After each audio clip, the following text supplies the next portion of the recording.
8వ వచనం అందరం కలిసి ప్రభుని స్తుతించి ఆరాధించు కొరకే మనం చదువుదాము. ప్రకటన గ్రంథం 4వ అధ్యాయము 8వ వచనాన్ని అందరం కలిసి మనం ఆరాధన కొరకే చదువుతాం. చూడండి, ఈ నాలుగు జీవులలో ప్రతి జీవికి 6 రెక్కలు నేను, అవి చుట్టూను రెక్కల లోపటను కన్నులతో నిండి ఉన్నవి.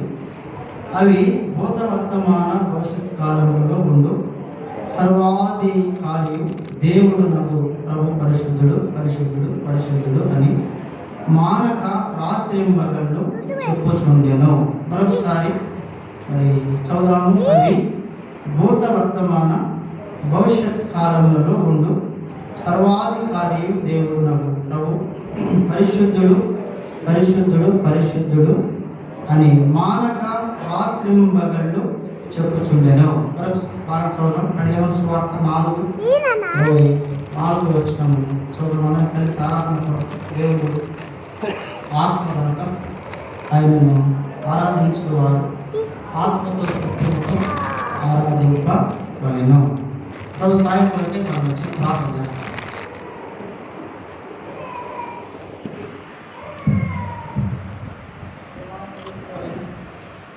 పరలోకమందు మా తండ్రి, వందనాలు. స్తుతించి ప్రార్థన చేసి అడిగి విడుచున్నాము తండ్రి, ఆమేన్.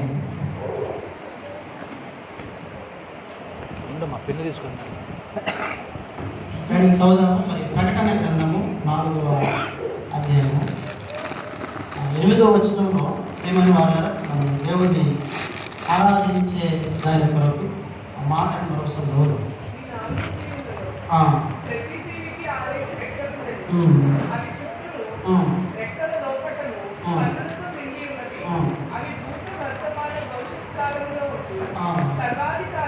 సర్వాధికారియు దేవుడు నాకు ప్రభు పరిశుద్ధుడు పరిశుద్ధుడు పరిశుద్ధుడు అని మానక రాత్రి పగళ్ళు ప్రభుని ఏం చేస్తూ ఉన్నారంట?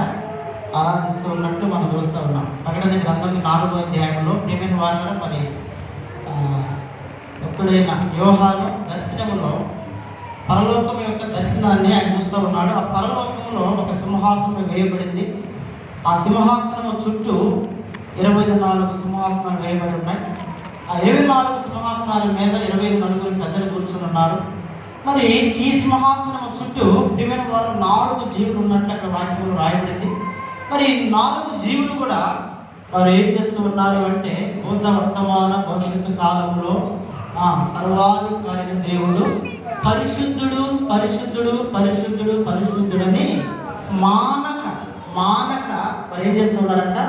రాత్రి పగళ్ళు వారు దేవుణ్ణి ఆరాధిస్తారు. రాత్రి పగళ్ళు దేవుణ్ణి స్తుతిస్తూ ఉన్నట్లు ఆరాధిస్తూ ఉన్నట్లు మనము గ్రహించవచ్చు, మనం చూడవచ్చు కదా. మన వారానికి ఒక దినం ఆరాధించాలంటేనే ఎంత తల్లింపు ఉంటుందో. వారానికి ఒక దినము, వారానికి ఒక రోజు, అది కూడా ఒక 2 గంటలు ప్రభువుని ఆరాధించాలి అంటే వివిధ వారు ఎంత సతమతమైపోతారు చాలా మంది ప్రజలు. మరి వీళ్ళు ఏం చేస్తున్నారు? వాళ్ళ పని అది కదా అంటారే మళ్ళీ. అంటే వాళ్ళు మనం భూలోకంలో ఉన్నాం, వాళ్ళు ఎక్కడ ఉన్నారు? వారు పరలోకంలో ఉన్న దేవుడు కూడా పరలోకంలో ఉన్నాడు కాబట్టి వాళ్ళ పని అదే నయా అంటారు. లేదు ప్రియమైన వారు, మరి దేవుడు కూడా దేని కొరకు మనల్ని విమోచించి రక్షించినాడు. వాక్యంలో ఒక మాట ఉంటుంది కదా, యెషయా 43:7 ఏమని? నా మహిమ కొరకు నేను సృజించిన నా ప్రజలు అంటారు దేవుడు. అంటే మానవులను దేవుడు ఎందుకు సృజించినాడు ఈ లోకములు అంటే ప్రియమైన వారు దేవుణ్ణి మహిమపరిచే దాని కొరకు దేవుడు ప్రజలను ఆయన సృజించినాడు. వాక్యంలో ఆ మాట స్పష్టంగా రాయాలి.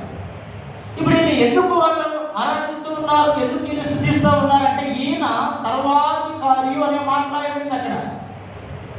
దేవుడు ఎవరంటే సర్వాధికారం కలిగిన వాడు. ఈ లోకంలో ఈ సృష్టి మీద సమస్తం మీద ప్రభు అయిన యేసు క్రీస్తు వారికి ఏముందంటే సర్వాధికారము ఉన్నది. మనం ఇప్పుడు ఒక మాట చదువుతాం కదా, నడిమ 15:11 ఏమని? యెహోవా వేల్పులలో నీ వంటి వాడెవడు. ఎందుకని? ఆయన సర్వాధికారి అనే దేవుడు కాబట్టి యెహోవా వేల్పులలో నీ వంటి వాడు ఎవడు? నీవు ఎవరంట? పరిశుద్ధతను బట్టి మహనీయుడు, స్తుతి కీర్తన బట్టి పూజ్యుడు, అద్భుతములు చేయు నీ వంటి వాడు. ఎందుకంటే ప్రియమైన వాళ్ళ ఈయన ఎవరంటే సర్వాధికారము కలిగి, లేకపోతే సర్వాధికారం. మనం కూడా ఆరాధించాలి ప్రభుని. ఉదయకాలం ప్రభు బిడ్డలంగా ఈ యొక్క పెద్దల ప్రార్థన మందిరంలో దేవుడు నేను మన ఎడలా చేసినటువంటి రక్షణ కార్యాన్ని బట్టి ప్రభుని నీవు నేను మనము కూడా స్తుతించి ఆరాధించాలి. ఇప్పుడు సర్వాధికారి మన దగ్గర మనం అండర్లైన్ చేసుకుందాము. అంటే ఈ భూమి పైన యేసుక్రీస్తు వారికి ఏ అధికారం కలిగి ఉంది? ఆయనకి ఏ సర్వాధికారం కలిగి ఉన్నది? దాని ద్వారా మన పట్ల ఆయన చేసినటువంటి ఆశ్చర్యకరమైన కార్యాలు ఏమనగా మనము చూడగలిగి ప్రభుని మనము స్తుతించి ఆరాధించడానికి మనం ముందుకు సాగు. మొదటగా ఆయనకి దేని మీద సర్వాధికారం కలిగి ఉన్నది అంటే రండి చూద్దాము. లోకాసు సువార్త 7వ అధ్యాయం. లోకాసు వార్త 7వ అధ్యాయం 36 చదువుతాం. అమ్మా 7వ అధ్యాయం 36. పరిచర్యలలో ఒకడు తనతో కూడా భోజనం చేయవలనని ఆయనను అడిగెను. చూడండి, ఇక్కడ ఒక పరిసయ్యుడు యేసుక్రీస్తు ప్రభువుని అడుగుతున్నాడు. ఏమని తెలుసాయా? నీవు మా ఇంటికి భోజనానికి రమ్మని ఆ పరిసయ్యుడు యేసు ప్రభువుని అడుగుతాడు. గమనించాలి ఇక్కడ. సరే, యేసుక్రీస్తు ప్రభు కూడా ఏం చేసినాడంటే ఆ పరిసయ్యుని ఇంటికి భోజనానికి ఆయన వెళ్ళినాడు. పరిసయ్యునికి భోజనానికి వెళ్ళాడు. ఆ పరిసయ్యునికి భోజనానికి వెళ్ళిన తర్వాత అక్కడ ఏం జరిగింది ఇప్పుడు మనం చూద్దాం అన్నమాట. ఆ ఊరిలో ఉన్న ఎవరంటే ఈమె పాపాత్మురాలైన ఒక స్త్రీ. అంటే ఈమెకి పేరు కూడా ఉందా లేదా? అది పేరు ఉంటే పాపాత్మురాలు ఎందుకు రాయబడి ఉంటుందండి? ఈమెకి పేరు కూడా లేదు. లక్ష్మణ్ రాయబడిన మాట ఏంటంటే ఈమెకి ఉండబడిన పేరు ఏంటంటే పాపాత్మురాలైన స్త్రీ అని వాక్యంలో రాయబడి. ఇంకా మనం కొంచెం కింద చదవమ్మా. యేసు పరిసయ్యుని ఇంట భోజనమునకు కూర్చున్నాడని తెలుసుకొని ఒక బుడ్డిలో అత్తరు తీసుకొని వచ్చి ఏడ్చుచు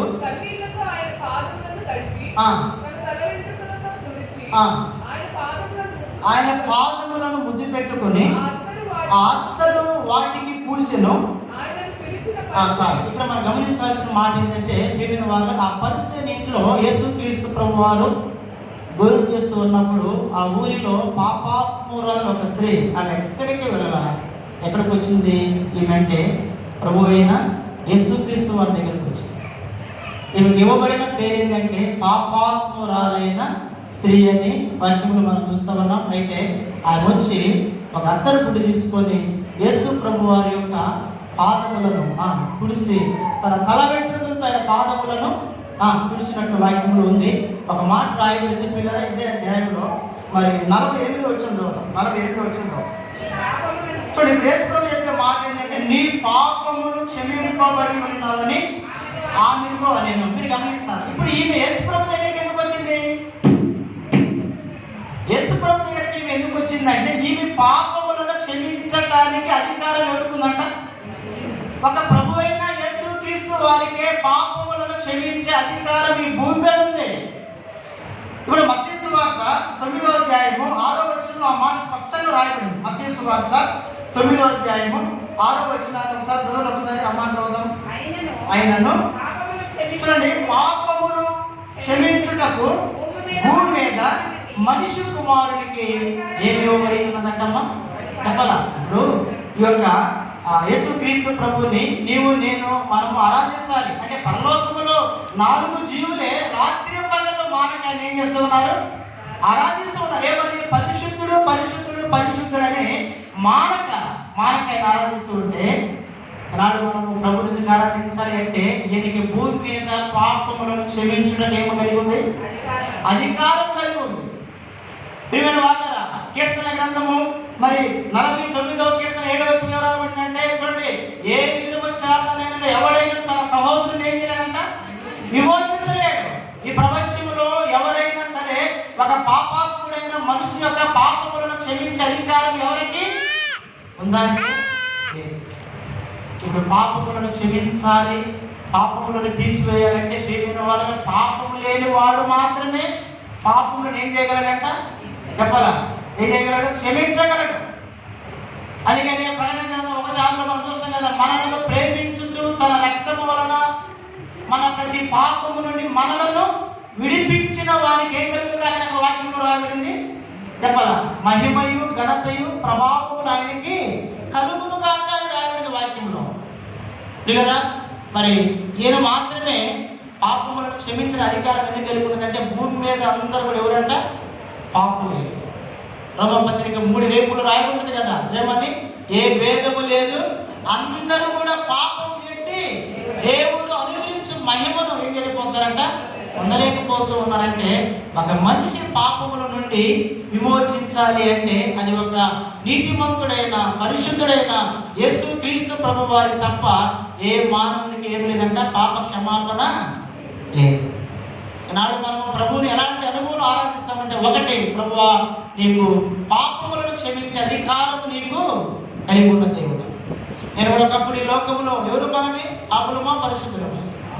నీవు నేను మనము కూడా ఒకప్పుడు ఈ లోకములో పాపములో శాపములో వివిధ వారు జీవించిన వాళ్ళమే. అయితే యేసు క్రీస్తు ప్రభువు తన అధికారముతో మన పాపములను ఆయన ఏం చేశాడు? చెప్పాలి, క్షమించినాడు. పాపములను తీసివేసినాడు. ఇప్పుడు దీనికే మనం ఏం చేయాలి? ప్రభుని వారన్నా రేయి పగలు ప్రభుని ఆరాధిస్తున్నారు, కానీ మనము కనీసం ప్రియమైన వాళ్ళ ఒక 10 నిమిషాలైన ప్రభుని ఏం చేయాలంటే దేవుని సన్నిధిలో ఆరాధించాలి. ఎందుకు ఆరాధించాలి ప్రభుని అంటే, ఒకటి, ఆయనకి పాపములను క్షమించే అధికారము కలిగి ఉన్నవాడు కాబట్టి ప్రభుని ఏం చేయాలి? ఆరాధన. ఇది మొదటి తరం. రెండవదిగా ఈయన సర్వాధికారి. దేనికి ఈయన సర్వాధికారి? ఈయనకి దేని మీద అధికారం ఇవ్వబడి ఉన్నది? రండి సహోదరం. యోహాను సువార్త 17వ అధ్యాయము. యోహాను సువార్త 17వ అధ్యాయము 2వ వచనం చదువుతాం. అమ్మా 17వ అధ్యాయం 2వ వచనం. నీ కుమారుడు నిన్ను మహిమపరచున్నట్టు నీ కుమారుని మహిమపరచును. నీవు నీ కుమారునికి ఇచ్చిన వారందరికీ. ఇప్పుడు మనం అందరము కూడా ఎవరు పంట ప్రియమైన వారు? యేసు క్రీస్తు అంటే తండ్రి అయిన దేవుడు మనలలో ప్రభు అయిన యేసు క్రీస్తు వారికి అప్పగించినటువంటి వారు. గమనించాలి. ఇప్పుడు మనం అందరం కూడా ఎవరు అంటే యేసు క్రీస్తు ప్రభు వారికి మనము కూడా కుమారులమే. అంటే దేవుడికి ఆయన ఎలా కుమారుడు, మనము కూడా యేసు ప్రభు వారికి ఎవరు పంట? మనము కుమారుల వారికి కూడా రాయబడింది. ఇంకా మన చదువు. ఆయన నిత్య జీవం అనుగ్రహించినట్లు చూడండి, సర్వ శరీరుల మీదను ఆయనకి రెండవది ఏ అధికారం ఉందంట? చెప్పాలి, ఏ అధికారం ఉంది?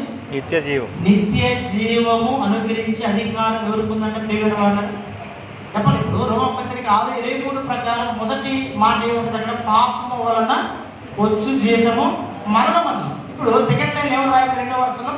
అయితే దేవుని కృపావరము ఏదంట? మన ప్రభు అయిన క్రీస్తు యేసునందు ఏముంది అంటే మొదట పాపం ఉంది. ఈ పాపము నుండి ఒక మనిషిని విమోచించే అధికారం కలిగిన వాడు యేసు క్రీస్తు ప్రభువారు. ఈ పాపం నుండి ఒక వ్యక్తిని విడిపించిన తర్వాత రెండవదిగా ఈ వ్యక్తికి ప్రభు ఏ ఇవ్వాలని ఆశపడుతున్నాడు? ఆయన నిత్య జీవం. ఎవరు ఇవ్వగలది? ఎవరు ఇవ్వగలరు నిత్య జీవం? ఈ లోకంలో ఎవరైనా శాశ్వతం అంటే ఎవరు కూడా ఏం కాదంట? ఎవరు కూడా శాశ్వతము కాదు. చూడండి, గమనించాలి. నిత్య జీవం అనే మాటకి ఆరంభము అంతము లేదు. నిత్యం అనే మాట ఎల్లకాలం అది ఉండేది. నిత్యం అనే మాటకి ఆరంభం అంతము లేదు. నిత్యం అంటే అది తరతరాల యుగాలు ఎల్లకాలం కూడా ఉండే మాటే నిత్యం అనే మాట. అయితే మీరు గమనించాలా, బైబిల్లో ఎవరు రాయబడింది? నీ జీవము ఏ పాటిది రాయబడింది కదా. నీ జీవము ఏ పాటిది? నీవు కొంతసేపు కనబడి అంతలో ఇంతలో ఏమైపోతావు అంటే నీవు మాయమైపోవు. ఆవిరి వంటి బ్రతికి ఎవరిది? మానవుడు.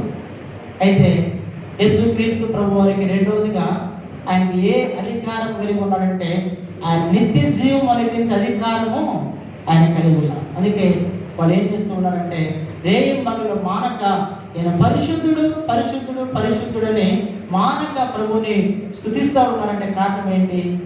రెండవదిగా ఈయన నిత్య జీవము అనుగ్రహించే అధికారము కలిగిన వారు.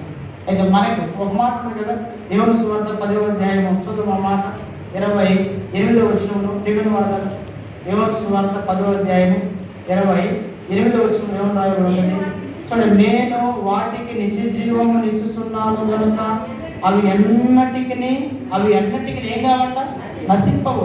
అవి అంటే ఎవరు ఇప్పుడు? అవి అంటే ఎవరు? మనమే అవి అంటే ఇక్కడ అవి అనే పదము దేవుడు గొర్రెలతో పోల్చున్నాడు. అంటే ప్రభు ప్రజలైనటువంటి వారిని యేసు క్రీస్తు దేనితో పోల్చాడు? ఆయన గొర్రెలతో పోల్చాడు. కాబట్టి ప్రభు అనే మాట ఏంటంటే నేను వాటికి ఏమిస్తూ ఉన్నాను, నిత్య జీవం ఇస్తూ ఉన్నాను. చూడండి, పాపంలో పతనమైపోతున్నటువంటి మానవుడిని దేవుడు ప్రేమించి వారి పాపం నుండి వారిని విమోచించి విడిపించిన తర్వాత ప్రభు పలికే మాట ఏంటంటే నేను వాటికి ఏమిస్తున్నాను ఆయన, నిత్య జీవము. ఇక మనం ఎన్నటికీ మనకేమి లేదంటే నశింపు అనేది ఉందా లేదా? అవి ఎన్నడూ కూడా నశించని వాక్యంలో ఉంది. ఎందుకు? ఇప్పుడు యెషయా గ్రంథంలో 53వ ఏమని రాయబడింది? మనం అందరం గొర్రెల వల్ల ఏమైంది ఒకప్పుడు త్రోవ తప్పినటువంటి వారు. అంటే మనలో ప్రతి వాడు తనకిష్టమైన త్రోవకి తిరిగిన వాడే. నిజమా కదా? అంటే యేసు క్రీస్తు ప్రభువు చెప్పిన మాట ఏంటంటే యేసు చెప్పారు నేనే మార్గమును సత్యమును జీవమును అన్నాడు. అంటే ఆ మార్గంలో ఒకనొకప్పుడు మనము నడిచిన వారము కానే కాదు. యేసు క్రీస్తు ప్రభు వారిలో జీవం ఉంది కాబట్టి ప్రియమైన వాళ్ళరా ఆ జీవము ఏ జీవముగా ప్రభు మనకి ఇస్తున్నాడంటే చివరికి యేసు క్రీస్తు ప్రభు మనకి నిత్య జీవాన్ని అనుగ్రహించే అధికారము కలిగిన దేవుడు. నాడు మనం ఆరాధన చేస్తాం కదా, ఏమని? ప్రభువా నేను ఈ లోకయాత్ర సాధిస్తే ఏమిచ్చావు నువ్వు నాకు? శుభప్రదమైన నిరీక్షణ. ఏ నిరీక్షణ అది? ప్రభువా నీ రాజ్యంలో నేను ఉండగలుగుతాననే శుభప్రదమైన నిరీక్షణ నీవు నాకు ఇచ్చేవారు మనం ఆరాధన చేస్తాం. చూడండి, ఆ రాజ్యాన్ని మనకి ఇవ్వటానికి ప్రభుకి ఏముంది? ఆయనకు అధికారం ఉంది. ఈ లోకంలో ఏ మనుషుడికి ఒక మనిషి యొక్క పాపములను క్షమించే అధికారం లేదు.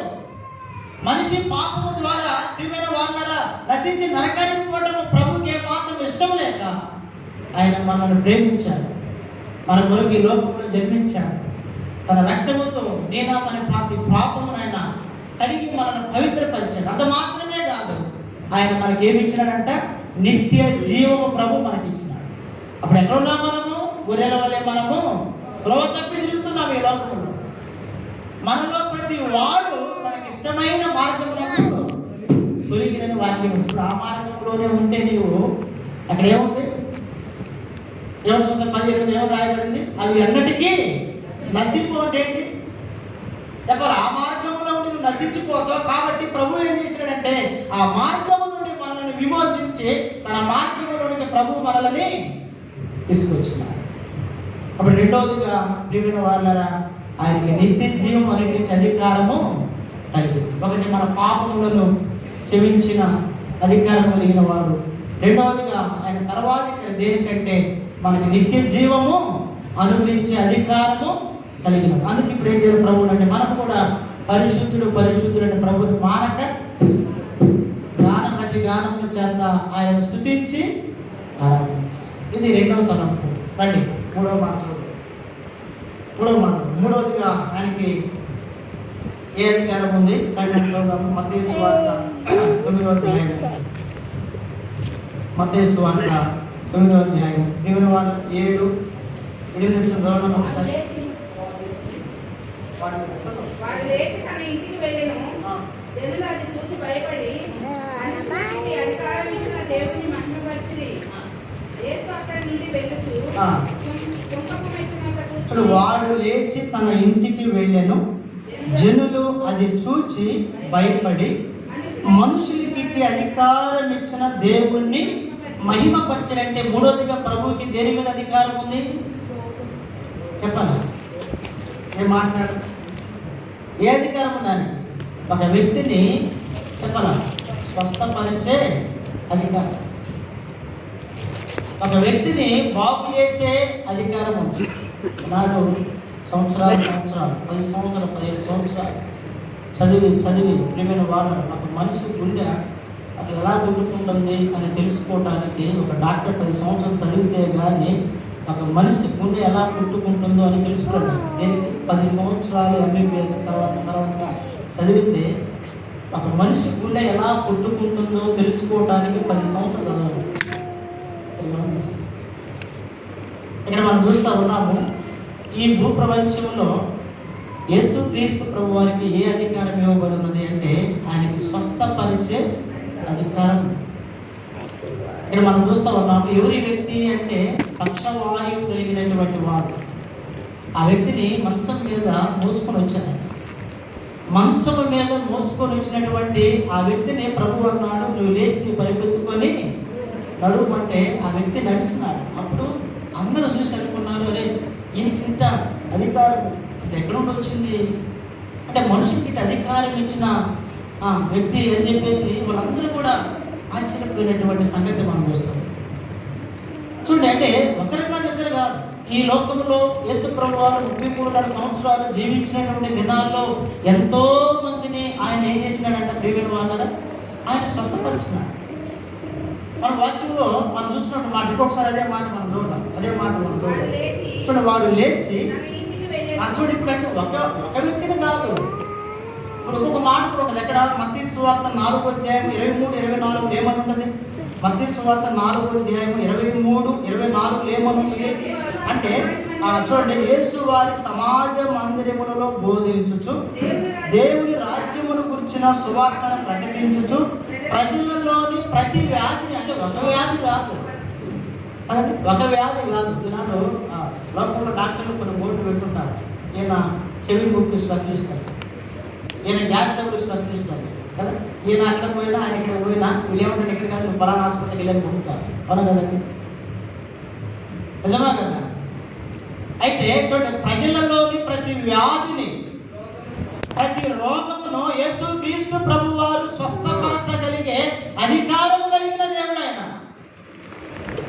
చూడండి, ఏ వ్యాధినైనా చూడండి, ఏ వ్యాధి, ఏ రోగము, పాప రోగము, పాప వ్యాధిని కూడా 20 గ్రంథము 17:9 ఏమని రాయబడింది? హృదయం అన్నిటికంటే మోసకరమైన, అది ఘోరమైన వ్యాధి కలిగిందంటే ఈ లోకంలో నేను మన బలహీనతలో నిమిన వాళ్ళని తీసివేయడానికి డాక్టర్లు ఉన్నారు. అయితే హృదయ రోగము, పాప రోగాన్ని నయం చేసేది ఎవరంట?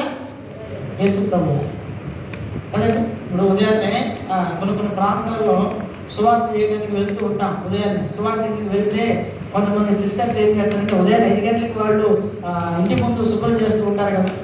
శుభ్రం చేస్తూ ఉంటే సువార్త చెప్పని అంటారమ్మా, నీ ఇంటి ముందు ఉన్న చెత్త కాదు, ఇంట్లో ఉన్న చెత్త కాదు, నీ హృదయంలో ఉన్న చెత్తని నువ్వు ఏం చేసుకోమంటారు?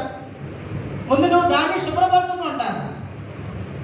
ఇంటి ముందున్న చెత్త, ఇంటిలో ఉన్న చెత్త కాదు, కానీ హృదయంలో ఏముందంట 13 రకాలైన చెత్త ఉంది. అంటే పాపము అనే చెత్త.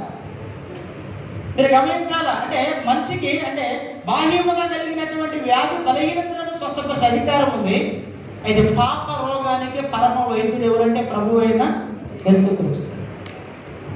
ప్రియమైన వాళ్ళ యెషయా గ్రంథం 1లో మన చదువుతాం, కొన్ని వచ్చి కిందకు వస్తే ఎందుకంటే ప్రతి వాడు అంట అరికాలు నుండి నడినెత్తు వరకు ఎక్కడ చూసినా ఏం లేదంట, కొంచెమైన స్వస్థత లేదంట. అంటే ప్రతి వాడు ఏమనంట చూడండి, గాయములతో దెబ్బలతో వాడు పచ్చిపుండ్లు అంట. ప్రియమైన వాళ్ళ అవి పెండబట్టలేదు, అవి మెత్తలు చేయని వాక్యంలో రాయబడింది. అంటే మానవుడు ఇటువంటి పాప రోగాలతో వ్యాధితో జీవిస్తున్నటువంటి మానవుడిని స్వస్థపరిచే అధికారము కలిగిన వాడు ప్రభు అయిన యేసుక్రీస్తు. ఇప్పుడు ఆరాధించాలి. ఒకప్పుడు మనం కూడా ఇదే మన స్థితి. ప్రభు ఒకప్పుడు మరి హృదయం మోసకరమైంది, అది ఘోరమైన వ్యాధి కలిగినది రాయబడింది ప్రభు. అయితే నీకు మూడవదిగా ఏం అధికారం ఉంది నీకు చెప్పాలి? స్వస్థపరిచే అధికారము కలిగిన దేవుడు ప్రభు అని. దీనికై ప్రభు నేను ఏం చేయాలి? నిన్ను స్తుతించాలి, ఆరాధించాలి. చెప్పండి, ఒకటి ఆయనకి ఏ అధికారం ఉందంట? పాపములను క్షమించడానికి భూమి మీద మనిషి కుమారునికి అధికారం ఉంది. రెండవదిగా ఆయనకి ఏ అధికారం కలిగి ఉన్నాడు? ఆయన చెప్పాలా నిత్య జీవము అనుగ్రహించే అధికారము కలిగిన వాడు. మూడవదిగా ఆయన ఏ అధికారం కలిగిన వాడు? చెప్పాలా పాప రోగాన్ని స్వస్థపరిచే అధికారము కలిగిన వాడు. ఇది మూడవ మాట. అంటే 4వ మాట. 4వదిగా ఆయనకి ఏ అధికారం కలిగిన వాడు అంటే మార్కు సువార్త 1వ అధ్యాయము 27వ వచనం రోజు. మార్కు సువార్త 1వ అధ్యాయము 27వ వచనం రోజు. గట్టి చదవాలి. అందరూ విస్మయం ఉంది, ఇదేమిటో, ఇది క్రొత్త బోధగా ఉన్నది. ఈయన అధికారముతో అపవిత్ర ఆత్మలకును ఆజ్ఞాపింపగా అవి ఆయనకు లోబడుచున్నవని ఒకరితో ఒకడు చెప్పుకొనిరి. అంటే నాలుగోదికి ఏ అధికారం ఉంది ప్రియమైన వాళ్ళారా? అపవిత్ర ఆత్మలను వెళ్ళగొట్టే అధికారము ఒక యేసు ప్రభువు తప్పితే ఎవరికి ఉందా? చెప్పరా? ఉందా అంటే లేనే లేదు కదా. ఇప్పుడు అందుకే మత్తయి సువార్త 15వ అధ్యాయంలో మనం చూస్తాం కదా, దయ్యం పట్టిన తన తల్లి తన కుమార్తె కనాను స్త్రీ ఎవరి దగ్గరకు వచ్చిందాన్ని? యేసు ప్రభు దగ్గరకు వచ్చి, దావీదు కుమారుడా నన్ను కరుణించము అన్నాను. ఎందుకని ఆ మాట? ఎక్కడెక్కడికో తిరుగుండొచ్చు. చాలా మంది ఏం చేస్తారు, దయ్యాలు పడితే అక్కడెక్కడ తిరుగుతారు. అవి ఇవి ఆ తారీఖులు ఈ తారీఖులు ఏ పడుతూ ఉంటారు. ఇంకా ఎక్కువ అయితే చిన్నపిల్లలకి బాగా జ్వరం వచ్చింది అనుకోండి, వాళ్ళు ఏం చేస్తారంటే ఆయన హాస్పిటల్ తీసుకెళ్తే